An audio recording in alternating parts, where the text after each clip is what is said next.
ஜெய் ஸ்ரீ மாத்ரே நமக. ஜெய் குருதர், ஜெய் குரு பரசுராம். நமஸ்காரம். நான் கரூர்லேருந்து வல்சலா பணிக்கர், பிரசன்ன ஜோதிடர். இன்றைக்கி நம்ம மார்கழி மாத பலன்கள் சிம்ம ராசிக்கு எப்படி இருக்குன்னு பார்க்க போகிறோம்.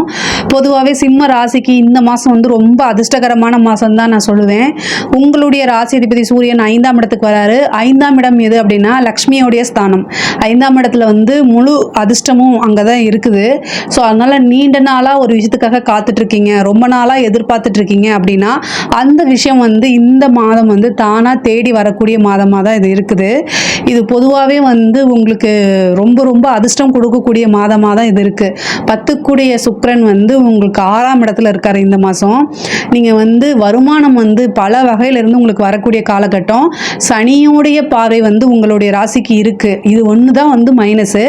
ஆனால் சனி உழைக்கக்கூடிய நபர்களுக்கு எல்லா விஷயத்துலையும் கரெக்டாக இருக்கக்கூடியவங்களுக்கு எந்த கெடுதலும் செய்ய மாட்டார்.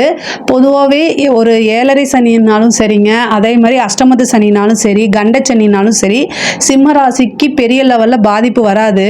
ஏன் அப்படின்னா சூரியன் சந்திரன் அப்பா பையன் அப்படிங்கிற கான்செப்டை தாண்டி இன்னொரு விஷயம் என்ன அப்படின்னா, நேர்மையாக இருக்கிறவங்களுக்கு, கரெக்டாக எல்லா விஷயத்துலையும் கரெக்டாக நடந்துக்கிறவங்களுக்கு சனி எப்போவுமே பெரிய லெவலில் பாதிப்பை கொடுக்க மாட்டார். சிம்ம ராசிக்காரங்க எல்லா விஷயத்துலையும் ரொம்ப ஜென்யூனாக இருக்கக்கூடியவங்க, உண்மையை பேசுகிறவங்க, நேர்மையாக இருக்கணும்னு நினைக்கக்கூடியவங்க. ஸோ அவங்களுக்கு சனி பெரிய லெவலில் தீங்கு செய்ய மாட்டார். அதனால் எப்பவும் போல் பாசிட்டிவாக இருங்க, உங்களுடைய கடமைகளை செய்யுங்க. எல்லா இதுவுமே உங்களுக்கு, அதாவது சனியுடைய எந்த பாதிப்புமே இல்லாமல் எடுத்த எல்லா விஷயமுமே சக்ஸஸில் தான் முடியும். பிஸ்னஸ் மூலிமா நல்ல வருமானம் அப்படிங்கிறது இருக்குது. 2 கூடிய புதன் உங்களுக்கு 4ஆம் இடத்துல இருக்கார் இந்த மாதம். ரொம்ப ரொம்ப உற்பத்தி சார்ந்த தொழிலெலாம் ரொம்ப சூப்பர். அதே மாதிரி இம்போர்ட் எக்ஸ்போர்ட் பிஸ்னஸ் அதில் பெரிய லெவலில் போகும். நல்ல வருமானம், அதாவது லாபம் மட்டும்தான் இந்த மாதம் உங்களுக்கு நிறைய வரக்கூடிய அமைப்பு. அதே மாதிரி உத்தியோகத்தில் இருக்கவங்களுக்குலாம் நல்ல ப்ரொமோஷன்ஸு, நீண்ட நாளாக ஒரு விஷயத்தை எதிர்பார்த்துட்டு இருந்ததெல்லாம் இந்த மாதம் கிடைக்கக்கூடிய அமைப்புகள் இருக்குது. உத்தியோகத்தில் இருக்கவங்களுக்கு இது ரொம்ப ரொம்ப படு சூப்பரான மாதம்னு சொல்லலாம். அந்தளவுக்கு நிறையா அதிர்ஷ்டம் தானாக இருக்குது. இவ்வளோ நாளாக உங்களோட விஷயங்கள் தேங்கி கிடந்த விஷயங்கள் எல்லாமே இந்த மாதம் மூவ் ஆகிறதுக்கு உண்டான வாய்ப்பு இருக்குது உத்தியோகத்தில் இருக்கவங்களுக்கு. அதே மாதிரி அதாவது பூர்வீக சொத்துக்களில் இருக்கக்கூடிய பிரச்சனைகள்லாம் நீங்கி பூர்வீக சொத்துக்கள் தானாக தேடி வரும். அதே மாதிரி தாயார் வழி சொத்துக்களும் தேடி வரும். பூர்வீக சொத்துக்களும் தாயார் வழி சொத்துக்களும் இந்த மாதம் உறுதியாக உண்டு. தாயாருக்கு உடல்நிலை பாதிப்புகள் இருக்குங்க. ஏன்னா 4 கூடிய செவ்வாய் உங்களுக்கு 12ஆம் இடத்துல நீச்சமாக இருக்காரு. அதனால ரொம்ப ரொம்ப கவனமாக இருக்கணும். தாயாருடைய உடல்நிலையிலும் கவனமாக இருக்கணும். நீங்கள் வண்டி வாகனங்களில் போகும்போது கவனமாக இருக்கணும். ஏன்னா உங்களுக்கு 9 கூடையவரும் 4 கூடையவரும் செவ்வாயாக இருக்காரு. 9ஆம் இடம் தான் அப்பான்னு சொல்லக்கூடியது. 4ஆம் இடம்ங்கிறது அம்மா. அப்போது தாயாரோ அல்லது தந்தையாருக்கோ ஒரு சின்ன கண்டம் அப்படின்னு சொல்லலாம்.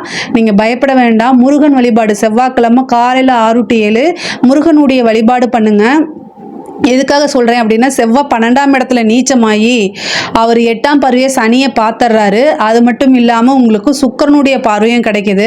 அதனால் ரொம்ப ரொம்ப கவனமாக இருங்க. சுக்கிரனுடைய பார்வை ஓரளவு கொஞ்சம் அனுகூலம் கொடுத்தாலும் சனியோடைய பார்வை இருக்கு இல்லையா, அதனால் ரொம்ப கவனமாக இருக்கிறது நல்லது. வண்டி வாகனங்களில் போகும்போது ரொம்ப கவனமாக இருக்கணும். உங்களுடைய உடல்நிலையிலையும் நீங்கள் கவனமாக இருக்கணும். நீங்கள் இந்த மாதம் கவனமாக இருக்க வேண்டியது நீங்கள் வண்டி வாகனங்கள்லேயும் உங்களோட உடல்நிலைகள்லையும் ரொம்ப கவனமாக இருக்கணும். ஒரு சிலருக்கு வெளிநாடு போகக்கூடியது, தொழில் ரீதியாவோ உத்தியோக ரீதியாவோ வெளிநாடு போகக்கூடிய அமைப்புகள்லாம் இருக்குது. குடும்பத்தில் இதுவரைக்கும் இருந்த பிரச்சனைகள்லாம் நீங்கி சுமூகமான உறவுகள் ஏற்படுறதுக்கு உண்டான வாய்ப்பு இருக்குது. படிப்பில் நல்ல மார்க் எடுக்கக்கூடிய அமைப்புகள், படிப்பில் முன்பை விட நல்ல ஆர்வம், தானாகவே சின்சியாரிட்டியில் வரதுக்கு உண்டான அமைப்புகள் இந்த மாதம் இருக்குது. உயர்கல்வி படிக்கிறவங்களுக்கு நல்ல ரேங்க் ஹோல்டராக வர்றது, அதே மாதிரி படித்து முடிச்சுட்டு கேம்பஸ்லேயே ஒரு நல்ல பிளேஸ்மெண்ட்டுக்கு போகிறதெல்லாம் இந்த மாதம் நடக்கக்கூடிய அமைப்புகள் இருக்குது. 3 கூடிய சுக்கிரன் 6ஆம் இடத்துல இருக்காரு. சிறு தூர பிரயாணங்கள் உறுதியாக உண்டு. ஒரு சிலருக்கு இடமாற்றம், உத்தியோக ரீதியாவோ அல்லது தொழில் ரீதியாவோ இடமாற்றம் அப்படிங்கிறது உறுதியாக உண்டு. நீண்ட தூர பிரயாணம் பண்ணி ஒரு கோவிலுக்கு போகிறது, புனித யாத்திரைகளில் கலந்து கொள்வது, இந்த மாதிரி அமைப்புகள் இருக்குது. அஷ்டமத்தில் இருக்கக்கூடிய ராகு கெட்டவன் கிட்டிடும் ராஜயோகம் சொல்லுவாங்க. அஷ்டமத்தில் ராகுவும் 2ல் கேதுவும் இருக்குது. திடீர்னு ஒரு லாட்டரியோ அல்லது புதையலோ ஏதாவது உழைக்காத வருமானம் இந்த மாதம் வருது. ஏன்னா உங்களுடைய ராசி அதிபதி 5ல் இருக்காரு, அஷ்டமத்தில் ராகு இருக்காரு. ஸோ அதனால் வந்து உங்களுக்கு திடீர்னு ஒரு உழைக்காத வருமானம், லாட்ரியோ புதையலோ அந்த மாதிரி ஏதாவது ஒரு விஷயம் கிடைக்கிறதுக்கு வாய்ப்புகள் இருக்குது. அது போக 2ஆம் இடத்தை குரு பார்க்குறாரு. உங்களுக்கு அதிர்ஷ்டத்தை கொடுக்கக்கூடிய குரு வந்து 10ஆம் வீட்டில் இருந்து 2ஆம் இடத்தை பார்க்கறதுனால நல்ல வருமானம், திடீர்னு ஒரு அதிர்ஷ்டம், அந்த மாதிரி அமைப்புகள் தாராளமாக இந்த மாதம் நீங்கள் எதிர்பார்க்கலாம். கலை சம்மந்தப்பட்டவங்களுக்கு வந்து இது ஒரு நல்ல உயர்வான மாதம் தான். பெரிய லெவலில் நீங்கள் தெரிவிங்க, உங்களுக்கு ஒரு ஆப்பர்ச்சுனிட்டி கிடைக்கும். அரசாங்கத்தில் இருக்கவங்களோ அல்லது அரசியல்வாதிகளோ வந்து இந்த மாதம் வந்து கொஞ்சம் கவனமாக இருக்கணும். சனியோடைய பார்வை இருக்குது, சனியும் சந்திரனும் இருக்கிறனால அது புணர்ப்பு தோஷம் அப்படின்னு சொல்லக்கூடிய ஒரு தோஷம். ஸோ அதனால் உங்களுக்கு வந்து நீங்கள் ஏதாவது ஒரு விஷயத்தை செய்யும்போது மாட்டி விடுறதுக்குன்னே சில பேர் இருப்பாங்க. பொதுவாகவே வந்து என்ன சொல்கிறதுன்னா, 6 கூடைய சனி வந்து 7ஆம் இடத்துல இருந்து உங்கள் ராசியை பார்க்குறாரு. எதிரிகள் வந்து பொதுவாக சிம்ம ராசிக்கு அதிகமாக இருப்பாங்க. ஏன்னா நீங்கள் எல்லா விஷயத்துலையுமே கரெக்டாக இருப்பீங்க, டைம் டு டைம் செய்வீங்க. பர்ஃபெக்ஷன் அப்படிங்கிறது இயல்பாக உங்களோட இதுலேயே இருக்குது. அதனால் வந்து யாருமே எதுவுமே குறையே கண்டுபிடிக்க முடியாத அளவுக்கு நீங்கள் ஒரு ஒர்க்கை பார்க்குறதுனால உங்களுக்கு எதிரிகள் வந்து இயல்பாகவே உருவாயிருவாங்க. ஜெலஸ் அப்படிங்கிறது தானாகவே வந்துடும். ஸோ அதனால் அந்த ஜெலஸ்லேருந்து நீங்கள் தப்பிக்கணும். பொதுவாகவே உங்களுக்கு திருஷ்டி தோஷம் வந்து இந்த 2.5 வருஷமாகவே இருந்துட்டு இருக்குது. என்ன அப்படின்னா, 6 கூடிய சனி வந்து உங்கள் ராசியை பார்க்குறாரு. 6 கூடியவர் எப்போல்லாம் வந்து ராசியை பார்க்குறாரோ அப்போல்லாமே வந்து திருஷ்டி தோஷம் ஆட்டோமேட்டிக்காக வந்துடும். ஸோ அதனால் திருஷ்டி தோஷத்தை வந்து திருஷ்டி சுற்றி போட சொல்லுங்கள். வீட்டில் இருக்கக்கூடிய பெரியவங்களை திருஷ்டி சுற்றி போடுங்க. அடிக்கடி திருஷ்டி கழிக்கிறதே ஒரு பெரிய பரிகாரம் தான் இந்த கண்டச்சனிக்கு.